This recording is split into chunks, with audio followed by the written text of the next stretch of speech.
আমাদের গীতা স্কুল উদ্বোধন করার শেষে মহাপ্রসাদ বিতরণ করা হয়েছে।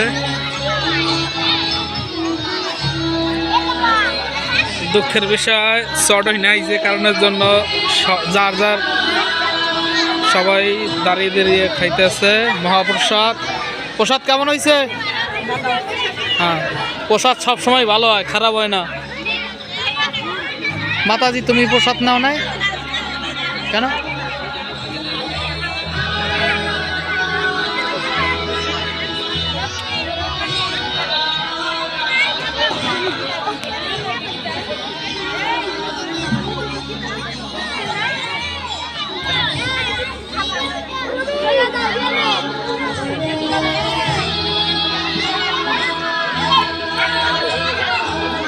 আমাদের সরগাঁও হবিগঞ্জ গীতা স্কুলে গীতা দান করার পরে আমাদের প্রসাদ দান করা হলো।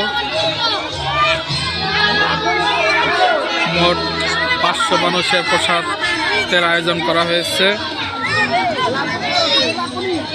আরো অনেক লোক আসতেছে।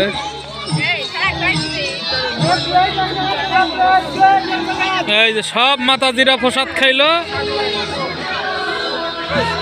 মাতাজিরা যারা যারা প্রসাদ খাইছো তারা ঈশ্বরের কাছে প্রার্থনা করো যাতে এই প্রসাদে যারা আয়োজন করছে সবাই যেন ভালো থাকে।